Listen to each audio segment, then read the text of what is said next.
Hello, Lewis Brackpool from the UK. Hello, Kian Simone from a different version of the UK. How are you guys?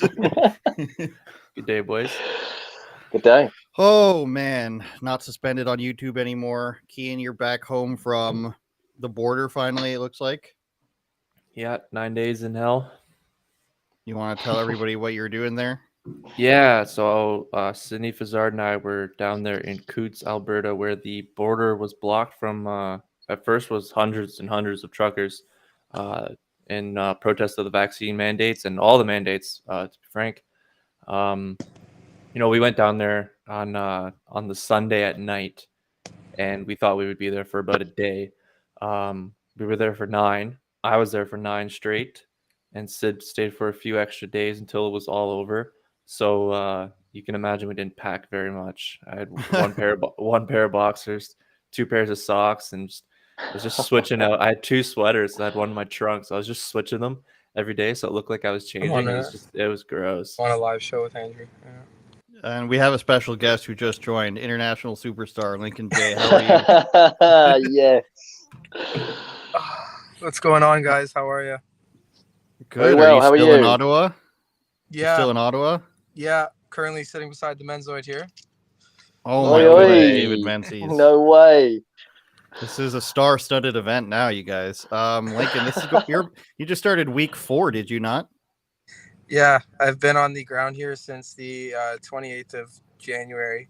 It's safe to say that the truckers are cleared out, and the city is now gridlocked by the police more than the truckers ever gridlocked it. But yeah, long story short, the truckers are all gone. The police have set up what they call a quote-unquote red zone in the downtown core of Ottawa, and they're only allowing people into the red zone if they work in the area or live in the area.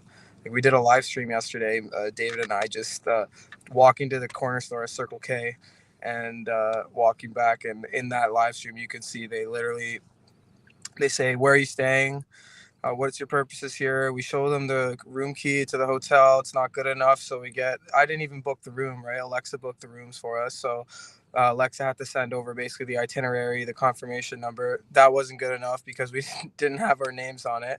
And the police officer had to call the hotel we were staying at, and they had to confirm that we were actually staying at the hotel. And keep in mind, it's freezing out here, so they literally keep us out in the cold, and it's crazy what's happening in Ottawa. What would have happened if you actually weren't at that hotel?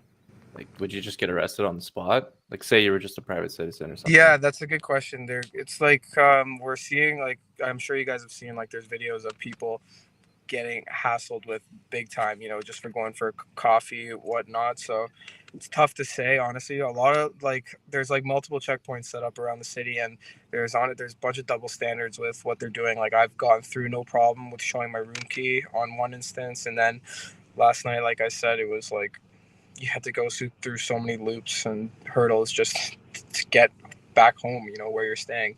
And it's important to note too that they will not literally, they're hassling us, when we're blocks away from the perimeter, like the actual perimeter that they've set up they put up fencing around the Parliament of Canada, with Wellington Street specifically, which is the street that runs up to Parliament Hill. So they fenced that all off. And, we're just like sitting in our hotel room, watching mainstream media, just kind of laughing. And and you can see the CBC journalists that are like right in front of Parliament Hill. And we're like, how do they get in there? Well, we obviously know how, because that's Trudeau's state media. But, there's no chance that we will get through there. No chance. Lincoln, we saw, in fact, I was talking about it on a live stream yesterday. We saw Alexa get shot with that gas canister. Has there been any other major injuries? I know everybody was talking about the horse trampling and a bunch of people being kneed on the ground by police. Is there anything else that people haven't been talking about a lot that you've seen?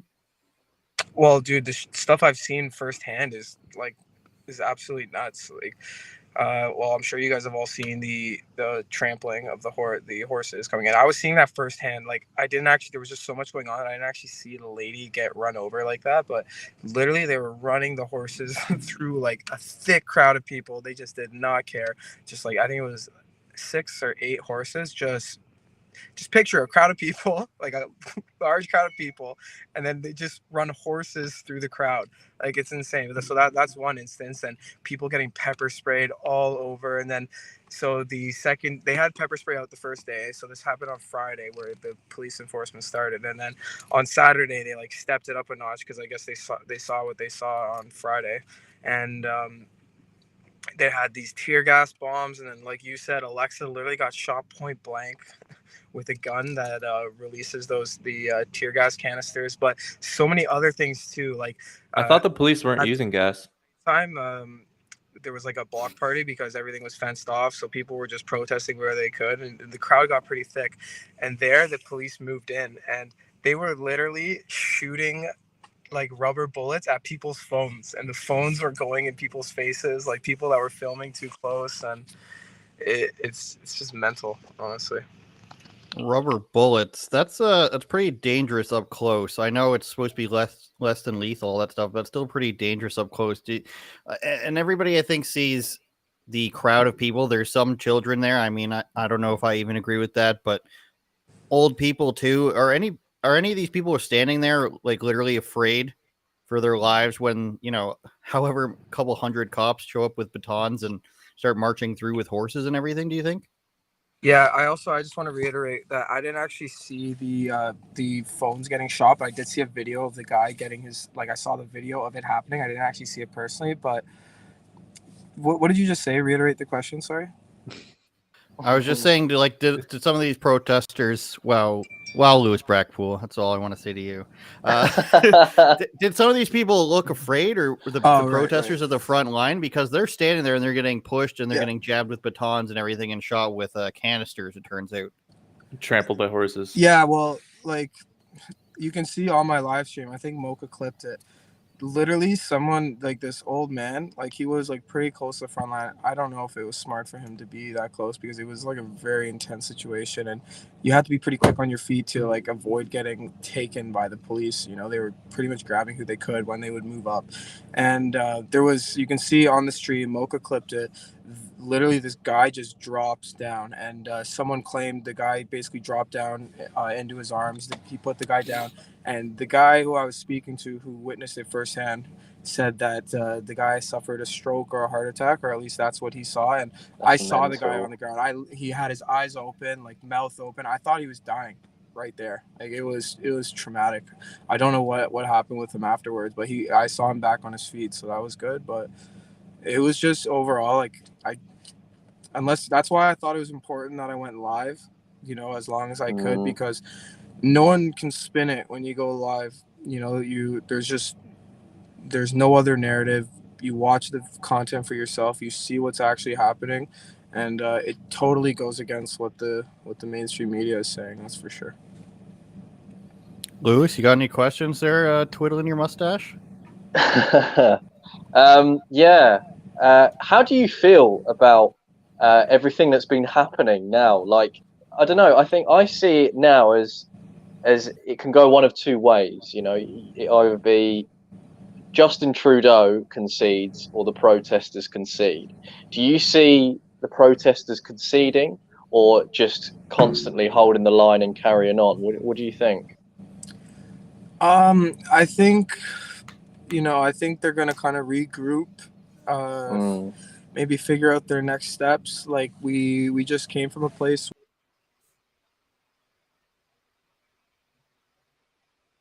Did we lose him? I think we might have lost him. Here's a video from last night while we try to get him back. Rebel reporters Lincoln and the men's waiter asked to show hotel reservations. This is what he was talking about earlier. Officer Dyke remarks that they should register with the city for. What's so funny, Louis Brackpool? I don't know what. I wasn't laughing. So that's K2 that's laughing. No, not I did laugh. Sorry, Lincoln. What were you saying?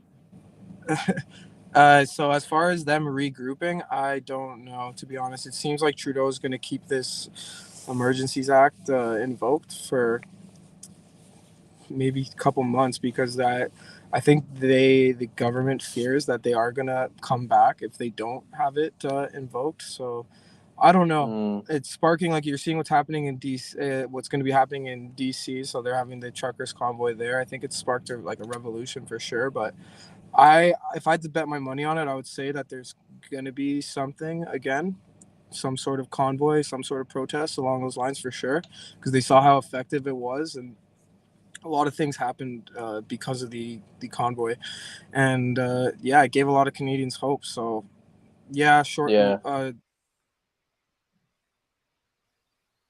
What I think's annoying, and I had a bit of a rant about it earlier on Twitter, is that world leaders are just not acknowledging that this is happening.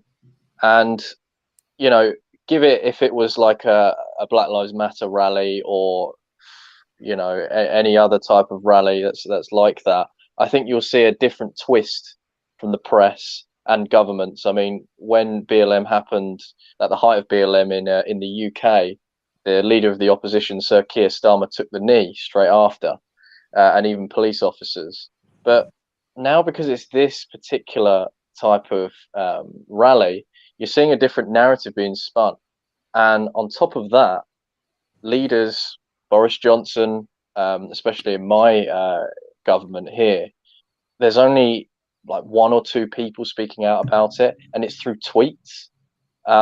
So I don't know. I think it's pretty sickening to see that no other Western country. I mean, you've had support from Iran, and I believe Hong Kong, but I'm not sure if there's other ones. Correct me if I'm wrong, but I'm pretty sure there's not many other ones. So it actually is quite upsetting.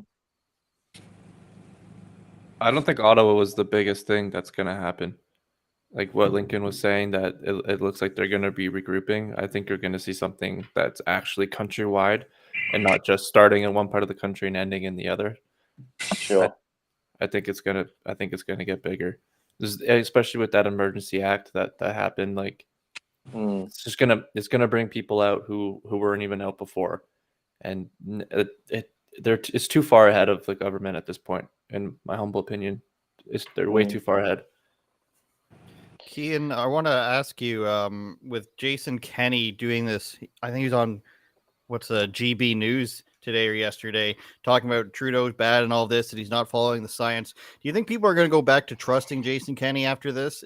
And do you think that'd be a good idea or a bad idea? He has the opportunity with a lot of Albertans right now to be the hero and to come out of this. But from what I saw in Coots and Lincoln was saying it the best there, how they had the whole city blocked off and you couldn't get in if you're a resident. Well, they learned that from what happened in Coots. They had that entire town blocked off from the rest of the world, where you couldn't get food, medicine, water. Elderly people couldn't get their nurses to come in to take care of them. I talked with one who said her two friends haven't been out of bed since the blockade started, and they're fully supportive of the truckers, but it's the RCMP who's not letting them in. So Ottawa learned from Jason Kenney, and now Jason Kenney is like on GB News as we speak, talking about how Trudeau is like this terrible leader because he's using these powers that are tyrannical or whatever. But Jason Kenney was just doing the same thing, and before the Emergency Act, Jason Kenney's RCMP was still damaging like private property. They were lying blatantly. Jason Kenney just came out on GB News saying that Justin Trudeau's putting fuel on the fire, but just 2 weeks ago he lied in front of all of Alberta, saying that protesters assaulted an RCMP officer. And I called the RCMP and they confirmed that never happened. So like, where is Jason Kenney getting that information from? So it's just the political theater between both of them is, you can start to see like a really good contrast between Justin Trudeau and Jason Kenney. They're the same, and you can tell that Justin Trudeau is his boss. But for your question there, no, I don't think he can gain the trust back, even if he all of a sudden becomes the DeSantis of Canada. People will remember. Yeah, I'm wondering, when I see stuff like that, like he says Trudeau's not following, he's following political science, I think he said, and not public health science. Well, the public health science has been wrong. Everybody knows that. And his own public health science has been wrong, whether willfully or accidentally. I mean, you're still locked down up until the beginning of February, and nobody else and nobody's saying any reason why other than we have to stop the spread of Omicron, which we know, blah blah blah. Insert line that will get you kicked off of YouTube. So it's been a long time since anything like this has been justified, in my opinion.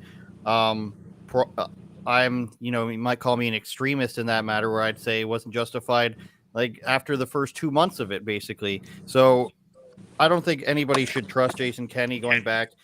It's pretty hard to even trust Doug Ford at this point, obviously, even though he's made a complete 180-degree turnaround with his rhetoric. And again, it's hard to describe to people, but it all does fall in line with like the Great Reset and all this crap that they've been talking about for 2 years, and now Parliament wants to pretend like that's not a thing. And I keep saying now, like I'm going to keep saying that if they actually do try to do climate lockdowns after everybody's been predicting this for like a year, then I don't know. Like, and if people go along with that, I don't know how much longer this place can be a country. It's gotten to the point where I don't know how many people here actually believe in like actual freedom. I'm going to say no more than like 30%, no more than 1/3 actually want to go back to, or actively are willing to, try anything, as in like whether it's voting or protesting. I don't know how many people are actually going to try to actively go back to the way things were, because if Trudeau can extend his powers indefinitely to seize people's bank accounts and stuff, then like, do you actually really care if you're just going to go along with that? You know what I mean? The problem is that like the mainstream media, that so many people are legitimately brainwashed by it, like legitimately brainwashed, and they just eat up everything, and they've created such a like Justin Trudeau's created such a divide in the country. He's literally made it, one side versus the other. And like just from being in Ottawa, the amount of like interactions I've had with local citizens who, like I was in that same Circle K, and this guy's just looking at me. I can see him looking at me, and he sees the hat, asks me if I work for Rebel, and I say yes, and he calls me an effing fascist, tells me to go F myself. And we had multiple instances like that where people would just flip us the bird, and keep walking, like call us fake. Like it's just, there's such a divide, and being in Ottawa especially, it was crazy. I'm freezing. It was crazy to see. Listen, I gotta go, guys. Thanks for having me on. I gotta keep driving, but stay safe. No worries. All right. That's big links. Say hello to the other ones in there. Yeah, Right. say hello from us. Yeah. All right. Cheers, guys. All right. Here's Alexa. If you want to say hi quick. Hello. Hi. Hello. Hello. Oh. Thanks, guys. Yes. And David Menzies looking very uncomfortable. You're okay? Yeah, thank you very much. All right. Oh. Peace, guys. See you See you guys. later. See ya. Well, I'll tell you what. I saw the video of the Canadian MP who spoke out, I think, in your House of Commons, I believe, and mentioned about Klaus Schwab and say that the cabinet's basically been infiltrated by his World Economic Forum young globalist leaders.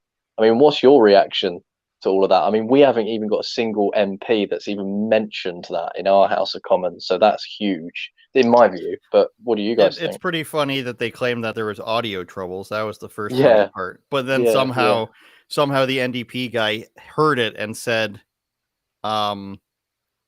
he's spreading misinformation. For the Speaker of the House to stand there and say that there's no audio trouble, or that there's audio trouble and we can't hear him when you clearly can, doesn't that just and then make you think says that this? misinformation.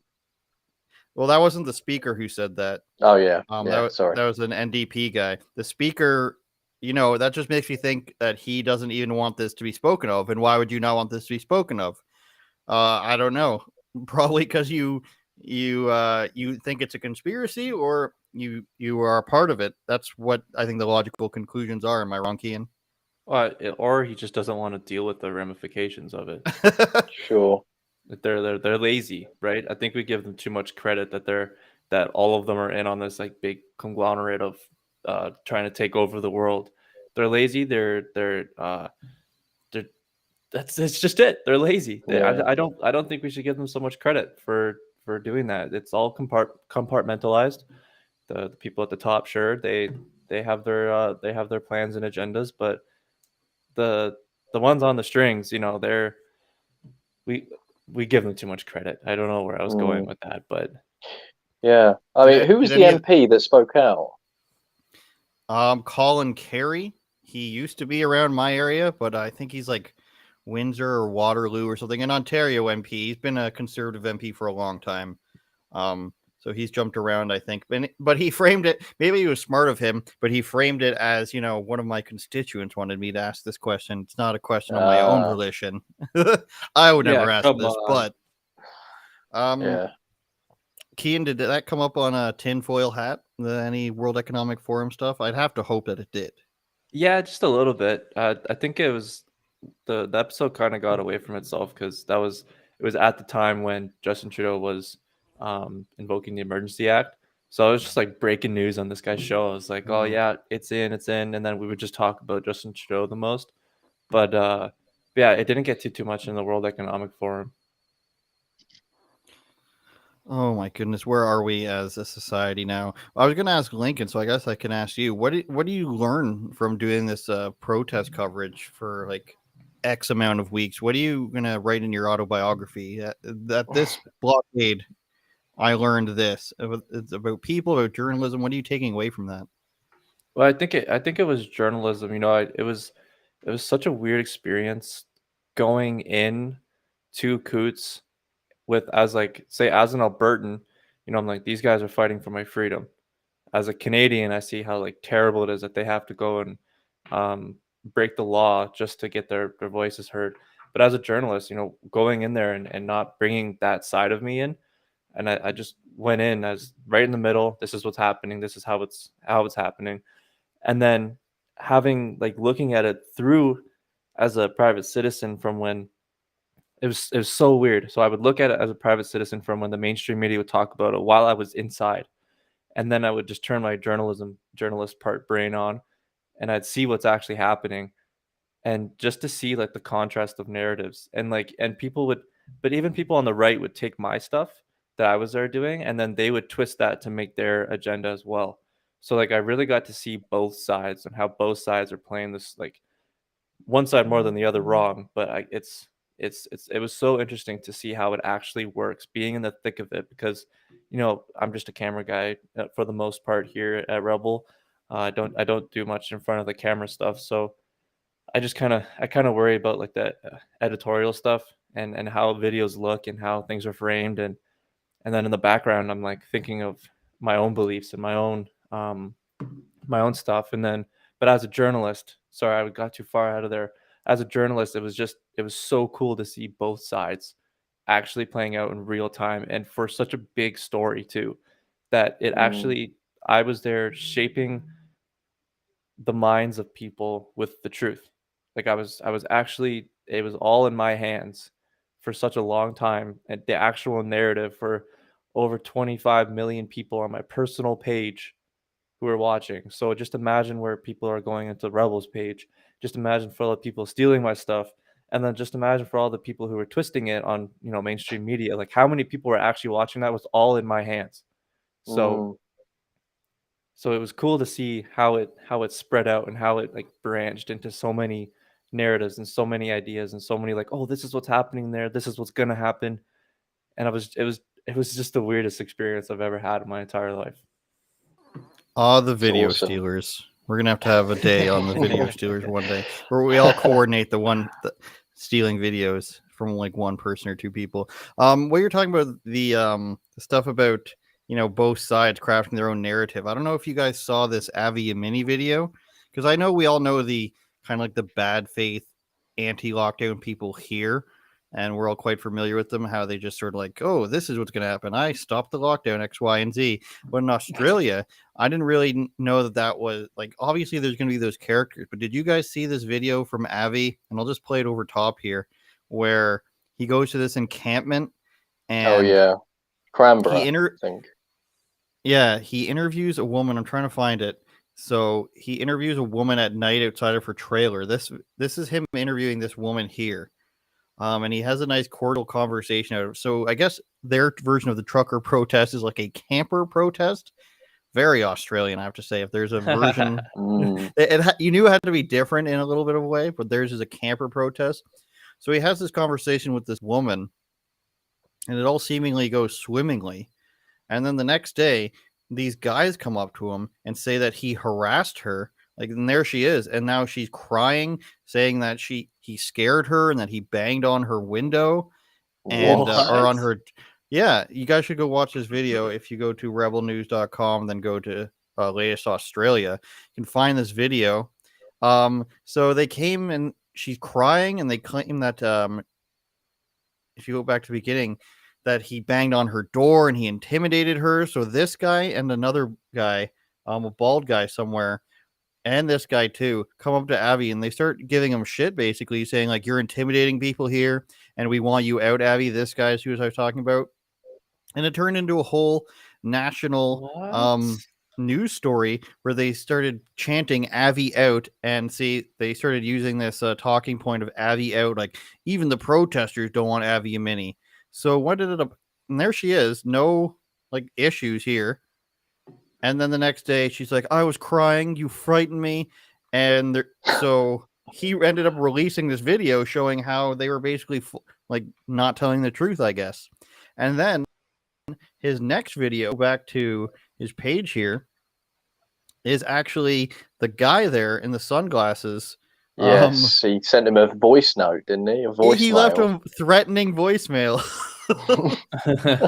So first he says that you're being intimidating to people and you're being mean to this old lady, gets proven wrong. And now let's see if I can I'm going to reshare this and get the audio on it just so we can play a bit of it, but it will cause some echo. Hopefully they fix that on this program that I used. Let's see here. Screen share with audio. It's nuts. Just absolutely all right, nuts. I'll take it off after a few seconds. I'll try not to talk. I think it causes me echo, but here we go.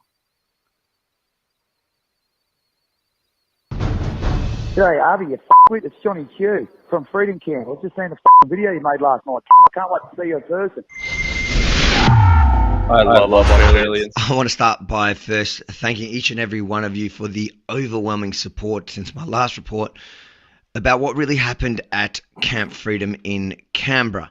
If you don't know what I'm talking about, check out the link below, watch the report, and see what happened. Don't believe the mainstream media, but not everyone's happy. No, I'm not gonna be intimidated by you. Don't start turning this into like you're getting intimidated by anyone. Because I'm not going to be intimidated by you, Rebel News, or anybody else. I'm not scared. Yes, him, who introduced himself when I first rocked up in camp as one of the leaders. Like I said, self-proclaimed leaders. Well, Johnny wasn't too excited about our report exposing him. He left me a couple of voice messages. Have a listen. G'day, Avi, you f***wit. It's Johnny Q from Freedom Camp. I've just seen the video you made last night. I can't wait to see you in person. And guess what, f***head? You gave me your phone number, f***head. So guess what? Everybody in Australia can get your f***ing phone number now. Hope that's your day, f***head. I can't wait to see you. Thanks for recording your threat and sending it to me, Johnny. A good help. No one likes being exposed, I understand it. And it must hurt when the world gets to see your behaviour. You probably shouldn't have done it. But that wasn't enough. Johnny sent me another follow-up message. Let's have a listen. G'day, Avi. It's Johnny Q here, mate. Just on that phone call from this morning, I've spoken to my agent over in South Australia. You can ring yourself. I've also gone to my lawyer. You've got 3 hours to get rid of that video, mate. The wrong person charges. I'm going to sue you because you're going to defame me and my future work I'm going to get. So you didn't ask for consent to film me. You didn't ask. It cut off there, but all right, I don't want to give away the whole video. Imagine threatening someone and then saying, "Yeah, I'm on the phone to my lawyers, mate. Yeah, I'm going to sue you for whatever." After making the threat. Oh, an idiot. What exactly was the threat? I couldn't hear it over the accent. I don't know. He said he's going to kick his ass. I think basically in Australian, he said that. Basically, it's like here's my full name. And here's my threat, but also you cannot film me outside at a protest. So gets caught lying about Avi or just believing a terrible story about Avi, gets mad at him, and then gets proven wrong, and in response records his threat to him. It's just- And Here's then what we says, meant, "I'm on the here where phone it to the was, lawyers." here's my first name, and then the threat. Like, yeah, good exactly. job. Here's my address, you guys. So things like it's. I used to watch Avi's videos every single day until all this stuff happened, and now I can't keep up. But it seems like they're going through a lot of the same stuff here. And wouldn't it be something if maybe our anti-lockdown, grifters are a bit smarter than that? I don't think Pat King would leave us a voicemail. He did email Sheila once something stupid. I don't remember exactly what it said, but he was basically calling us fake news, and Sheila, if I recall, offered him to come on the show and he didn't respond or something like that, or like he didn't. It's what happened with all of them. Remember the guy called, I don't know if Lewis remembers, but a guy called a Warrior Calls, that guy? Warrior Kian? calls. There was some guy who had he's one of those people. He's like, I've got the solution to end the lockdowns. It's what's the law they always want to use? Oh, it's probably common law, maritime law. and Ezra offered to have him on his show, and because we got like hundreds of emails saying this guy, need to have this guy on. He knows how to end the lockdowns, and then we reach out to him, and he's like, no, I don't want to come on, because as soon as they have to face any actual questions, then they're gonna get exposed. Same with Pat King, and the only one who was ever willing to talk in like a real setting was Chris Guy, whether you love him or hate him, and I know Lewis loves him. I don't really know much about him. He was supposed to go to Coots, eh? He was like outside at Milk River. So Milk River, Lewis, there was a checkpoint in the town before, and that's where like all the thousands and thousands of protesters were like in support of Coots. So at the end of Coots, there was only like 30, 40 people there. But anyway, Chris Guy was supposed to come into Coots, and he's obviously got stuck at Milk River, like behind the checkpoint, but there was some ways in, like to sneak in, I guess. Like I know some people did. And he was planning on doing it. And one of the truckers like just absolutely started ripping on him. I guess he was on the phone or something. Just like, don't you effing dare come here. Don't you show your face in here. You're gonna ruin everything. I was just oh man. They didn't want like the publicity of that, right? Like they didn't want that, because he's quite a spicy geezer, isn't he? Whatever that means. Yes, is the answer, I think, Lewis. Right. I don't know much. So. At least he had the foresight to not go if people didn't want him there, because Pat King's claiming he's in charge of the protest. Queen Romana showed up with like her and did you guys see that footage of the people? It's not just her, it's the people who believe her. She's got like 70,000 something Telegram subscribers. Trippiest video I've ever seen. Sorry to cut you off there, man. I was watching that. Like it just looked so weird, man. Like just seeing that their faces, I saw her and they actually think that she's the queen. Like that. Yeah, like, and how? They lined up, they had those like pennants or banners, whatever you want to call them. So they must have been made. They are like purple banners like you would have in medieval times, like usually attached like a trumpet or something, but they just lined up next to her holding those things and let her walk down the middle like she's the queen. And I wanted to see if I can burn the flag, didn't she? The Canadian flag. Yeah, and that's a pretty obvious psyop to me, like somebody who's going to do that. There's still more videos. I'm looking at 43 minutes ago, February 15th. Should we listen to her statement? Hold Just on. quick, do you think that it's like an actual like cult thing, or do you think it's some sort of operation like to get people in there and just? Well, she seems like she's pretty out there, but it's just like the way her Telegram reads, it could literally just be a guy or two guys sitting there like, let's put this and see what they believe. And then when it got to the point where they said, who wants to sign up for Canada Military 2.0? Add your name to this list if you want to form a military and overthrow the government. That's pretty, like, those people have to be on the list at this point. And then they sent the RCMP in to get her, and she didn't get charged with anything. That's kind of a red flag as to the person is in on it with them. So there's no real way to know other than like intuition. Either way, it's bad. Crazy person or, Fed trying to rope people in.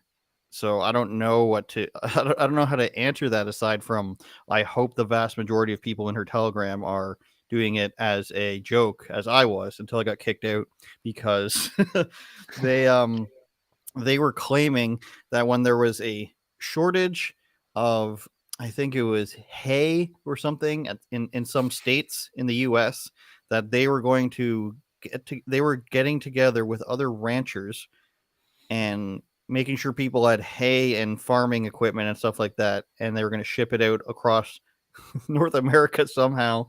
So I said, "Hey, I need how much of this can I get?" Hey.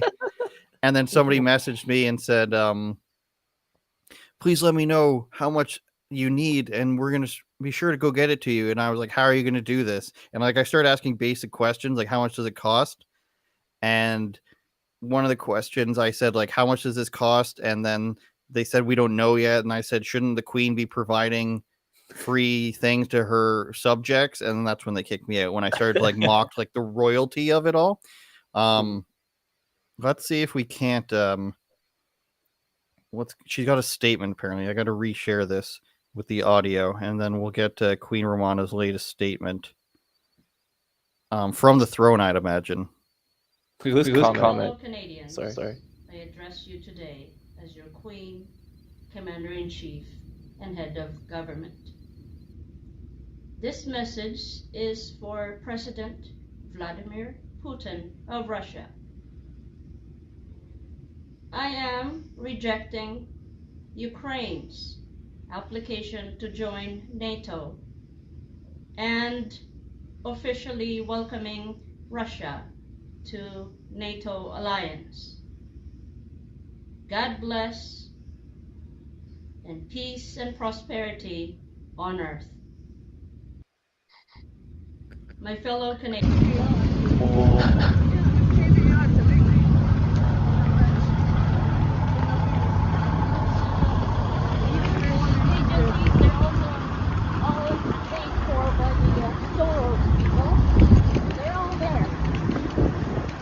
Whoa.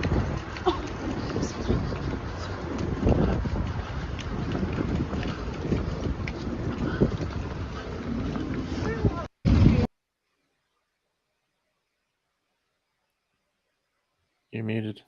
This is would be the perfect job for me. You can just go and say anything you want. I can walk down the street and say, Vladimir Putin wants to invade Ukraine with him. We reject that. We want you to be part of NATO. I'm the king of the country now. It's literally just like me typing. That's what it is, you guys. Queen Romana is me typing when Sydney Fizzard, who couldn't be here today, would leave his desk. I'd type just anything that came to my mind on his like Microsoft Notepad or whatever, and this is what would come out. Is I'm the king of the country and the leader of the state. We accept Russia into the European Union or whatever it is. It's just outstanding. I want to find her Telegram account. Writer Dave keeps me up to date on her Telegram numbers. I'm so out of the loop with who this is. This is just a random woman who started claiming that in November of 2020, I think, she just had a YouTube video claiming that she was basically the continuation of QAnon, and that she was now the Queen and Prime Minister of Canada. And that's all there is to it. Get in line, Lewis. Just one big meme then. It just got too far from her, like too far ahead of her. Like it just got too far where she just had to like keep running after it. Like I just don't understand, like sure, maybe at first you just do it to get some clout, but then now there's 70,000 people who follow her. Here we go. Just meta irony. Like she's hit a bit of a peak though. She's only at 76,951. So she hit a bit of a peak. She hit a bit of a peak. Oh my goodness. There's so much stuff. I can't even get to the top. 77,000 subscribers, 1.6 thousand links. Let's just try to find something. Oh, I can't view it. It won't let you view. That's a shame. View in channel? Gosh, some technical difficulties here. But I did a video on it because people, like, no matter what it is, people email us about it. And some of the wildest claims were like the Pope and all the cardinals were shot last week, and so there's no Pope. What else was there? Oh, the internet, man. And then she would do these question periods where people would send questions. And the answers were just so matter of fact. It'd be like, "Is Barack Obama really dead?" Yes, he was replaced by a clone. Like that's just the entire answer. It sounds like one big Sam Hyde sketch. Yeah, it's been happening since the beginning, Kian. Since the beginning of the pandemic. Justin Trudeau's got an ankle monitor. He's been arrested by the FBI. Joe Biden's been arrested by the FBI for human trafficking. All these just wild claims, and it's funny to me because it comes from people who have such a distrust in the mainstream media that they'll never believe anything they read on CNN or Fox or anything like that. But a person who takes a screenshot off of 4chan and it's just text, they're believing it for some reason. I don't understand it. It's a strange sight, that one is. Well, like a lot of people will look at it and be like, "Oh, it's misinformation. It's people are implanting this information here purposely to make us look bad." It's like, no, someone probably put that on like a parody meme site or board, and then someone screenshotted that thinking that it was like serious because they didn't look at context, and then they would spread it through like all these different groups and messaging people, and then that's how it just branches out. Like what I was saying, what happened in Coots, like something weird would happen. And then it would just branch out to like something like totally bizarre. And then all of a sudden I'd see it in my mentions like, "Oh, I can't believe the RCMP did this." It's like, where did you get that? Your graphene is sending a signal through 5G to the cloud. That stuff gets legs. And people tend to think it's because, they're so desperate to find an easier way out of this, like the common law stuff. Trust me, you got to use common law. It will work. People actually tried to do that in Australia, and they got like crushed by the legal system, being like, no, I don't need a lawyer. All I need is common law on my side. And then I've been watching this guy's. You won't get arrested. Yeah, that was a good one too. When people would say, "I do not, I refuse to enter into contract with you with the police," and they'd be issuing them a ticket for whatever the lockdown offense would be, and they'd be issuing them a ticket, and they'd be like, "I'm not taking this. I do not consent to this contract," and the person would be like, "Okay," and then just leave it there, and like it doesn't change anything no matter what the person says. Like if you say you are who you are, and they issue a ticket, I'm a sovereign being. It goes back a long way. The sovereign citizens; those were some of the best, mid 2000s videos online. Yeah. Lewis, I don't know how many of those people you have in the UK where they just will be driving along and police will pull them over and they say, "I'm not subject to the laws of your land because I'm a sovereign citizen." Is that a thing there? Yeah, I think so. I think that's happened a few times. I think we had people like to use the Magna Carta, the most out of date, constitution, basically, just rule of law. But yeah, people have tried to use that. People have tried to use that over the lockdown stuff and, explaining about common law. Yeah, it's funny because, like you said, as soon as it happens, as soon as the lights go on in action, then it all goes out the window. And if only it would work, but unfortunately, it doesn't work like that anymore. So yeah, I've got nothing much really to say on that other than know your rights, modern rights. Unfortunately, it's a lot of our people our parents' age, I think, and the people who are passing around Hotmail chain letters. You'll get cursed if you don't forward this to 15 people in 2005. I don't know if you're old enough for that one, Kian. Yeah, Lewis is like 41, I think. So yeah, 51. How old are you, Lewis? Are we How allowed old to do I know? look? 28. 25. Oh, do you know what? I love Kian. Honestly, such a nice dude. You're my new best mate at work. So such a girl. Do you want to know? Oh, you guessed younger on my age. Oh, I'm getting grey hairs, mate. So I've got to start. Why do you think I shave this? Well, got to go with it, mate. I'm starting to You're get not grey over hairs. 30. Don't tell me you're over 30. I am 28. In January, I was 28. So I was exactly right. Yeah. Why'd you answer that like a girl? Like you're mad at Andrew for getting your age right? You're like, because "I'm me and 20, I'm actually Andrew, 25." because Andrew should know better, really. And This is only I'm going just to gutted. feed my girlfriend's narrative. Oh, what are you and Lewis going to do on the live stream? Kiss each other? Kian would get jealous, mate. We can't be doing that in front of him, mate. Who would get jealous, Kian? Yeah. You just go really close to your camera, and I'll go really close to mine. No, and we're we'll not just doing see that. what happens. You start at the one end of the, what is it? Spaghetti noodle. Oh, okay. We got a lot of Lady people in the watching, Tramp. so we should. Wow, you have cartoons there. We should talk about Yeah. something since everybody's watching us right now. So the NDP has basically the power everybody's talking about to end these emergency powers because they voted with Justin Trudeau to enact them. The French were against them for reasons which were you shouldn't have done this so quickly. The Conservatives were against them because it's politically, convenient for them to now be against lockdowns and everything. And the Liberals are saying that it's the only thing we can do to stop the stuff. And then the NDP, were the smaller party, the third biggest one, but smaller than the Liberals and the Conservatives, they said, basically Alberta, they were forming militias and these people are terrorists and stuff like that. So everybody's talking about them now because they have the power to stop Trudeau from what he's doing. Do you guys think it would be politically beneficial for them to side with Trudeau and, keep trying to ride his wave of winning? Or do you think they should go against him and try to pick up any stragglers that the Liberals are losing? Keem, why don't you go first? The most terrible part about all of this is that I think it would be politically like good of them. Can't think of the word there. Good of them to go against Trudeau on this, because I think a lot of people actually disagree. I don't think the polls are right when it says like 2/3 of Canadians agree with this, but they can't, because what if that election comes up? They can't afford that election. If there's another election sparked after this, they don't have, it's not financially feasible for them to do so, and so that they would just lose another election. And especially now that the Conservatives, it seems as if like they're ready for one. They have actually a chance of winning one now. I don't think that the NDP will. I think that the NDP will go with Trudeau on this.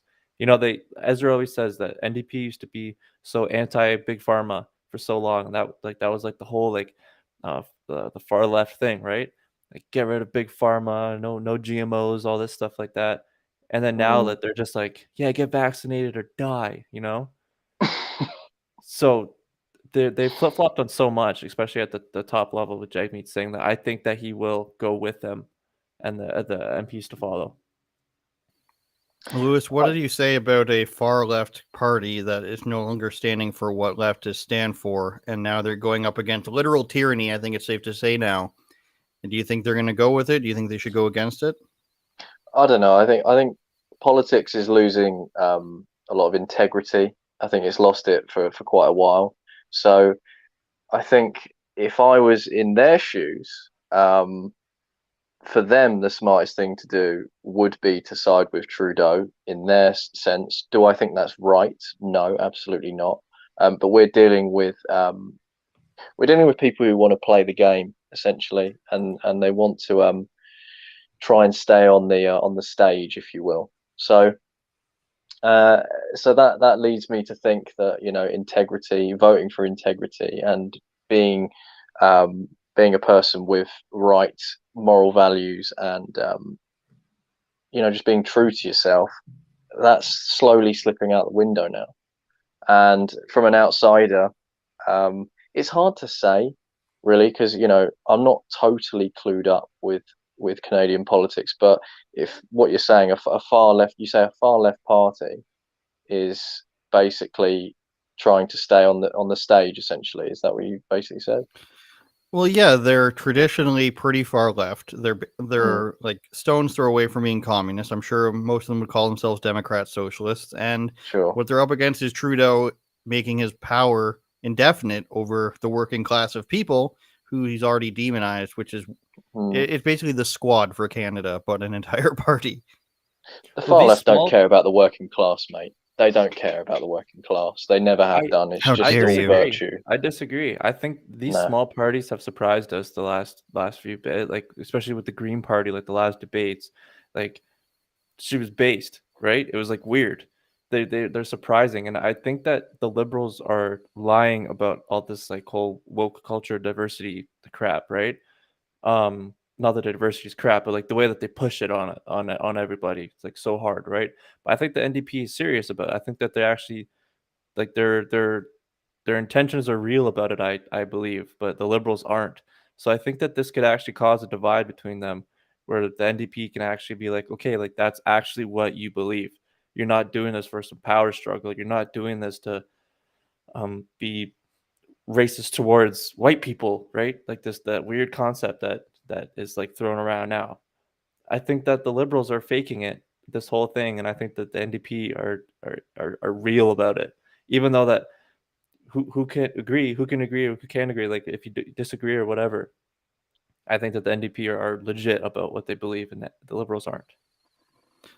Yeah, I'd side towards that, whereas I think the NDP supporters believe in what their party's supposed to stand for as opposed to their leader. And I've said for a while, it'd be interesting to see a Sikh guy have his ideologies, how they would match up with basically socialism, because there would be no room for, religious predominance in socialism. There would be no room for religious gender roles under socialism. This is not something the NDP would hang their hat on. They'd be hyper progressive, and then they would want to take his Ferrari away from him. Sorry if it's not a Ferrari he drives, but he often drives fancy cars. They would want to take his religion away from him.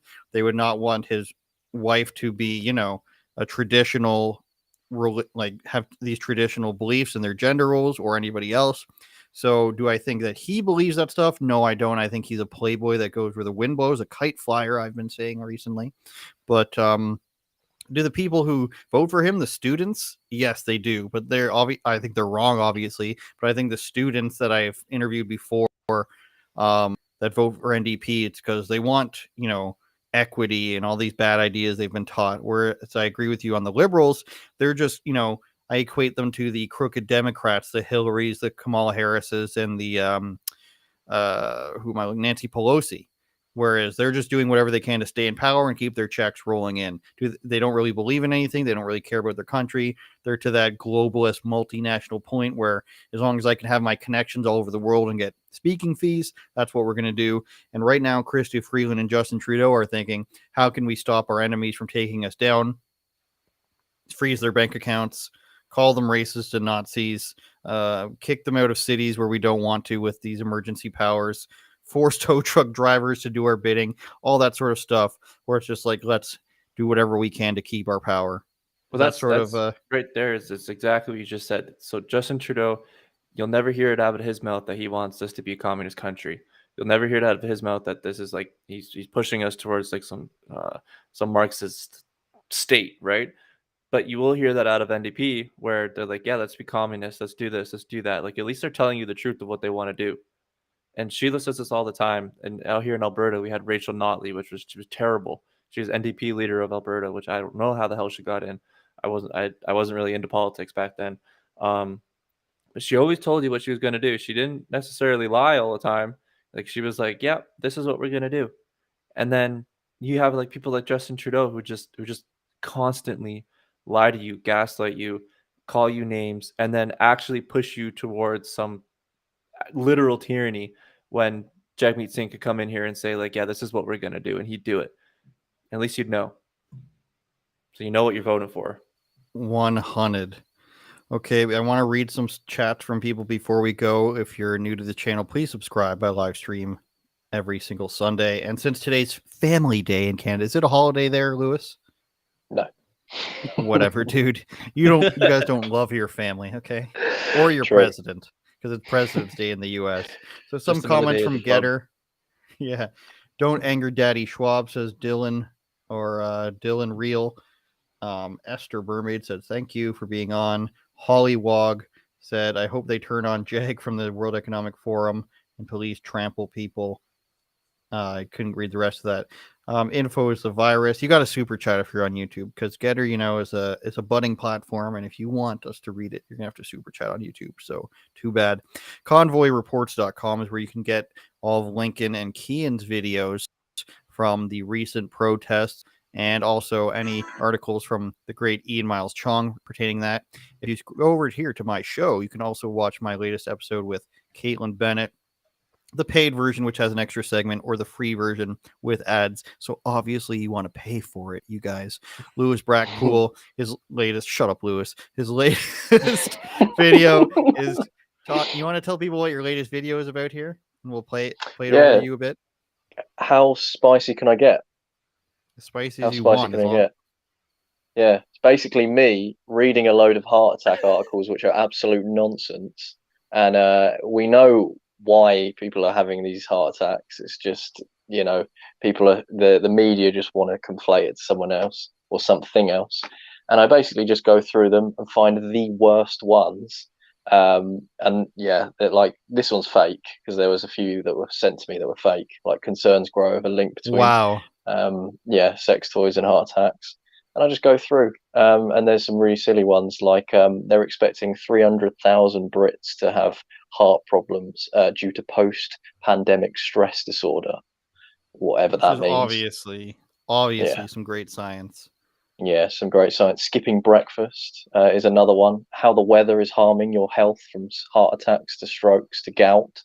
If you're like me, this is all you need right here. This is all you need. If you're sit right there, right there. That's all you need. Kian's latest, as we zoom back out, is a trailer or a documentary you've done. You want to tell people about this? Yeah, it's I'm still in the works of it. I think you can. Oh, you can't see it behind me on the monitor there. It's a documentary of our time in Coots. We had no service to upload reports, how Rebel News usually does. Basically, it was I revolutionized a new style of reporting for Rebel, where you just pop her on Twitter, and then grab it all together in the end for a report, so you can just get more news out first. But I never stopped filming. I had about I think it was 350 gigabytes of footage that I'm still working through to put together just a full documentary of what happened in Coots. It's exclusive. You get exclusive insight of negotiations with the RCMP that are never before seen. As a journalist, I was in some pretty crazy rooms with some crazy conversations. Of all the breakdowns of the lies from the government during the time in Coots, of how they lied about Coots, and then you'd see the juxtaposition of what people were saying at that exact time of the lies on the inside. What else? We had Milk River. We had a journalist there at all times, so we had just all the support. Like, this whole entire experience will be in this documentary, and do not miss it because it's going to be freaking awesome.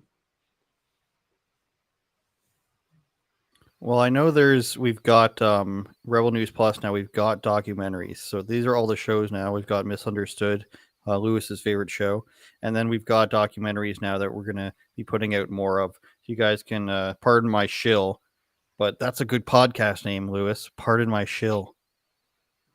You can use it. Just a low fee. I've angered Lewis, I think, by zooming in on him. Look at him. Is that what's going on here, Lewis? You're not saying anything. He looks super mad. He is mad. Look at him. What's going on here, Lewis? He's just not saying anything? We're going to stay on. Head. What the hell's going on? I don't know. He's lagging out, I think. He's just pretending to hear us right now. Okay. I'm so confused. Oh. He must have been timing out there. Yeah. All right. Get that British Wi-Fi up and running. Thanks, everybody, for watching. Kian, thanks for joining me. Let's thank Jay. Oh, okay. I'm lagging. You were just staring at us laughing for a while, or not laughing, and it was freaking us out. Really? Yeah, it was really scary. Sorry. I'm back now. And before we go, somebody says Chelsea fans are notoriously sullen. I'm not even sure what that means, Lewis Brackpool, but he's a Crystal Palace fan, so you lose. F off Chelsea FC. You ain't got no history. All right. See you guys later.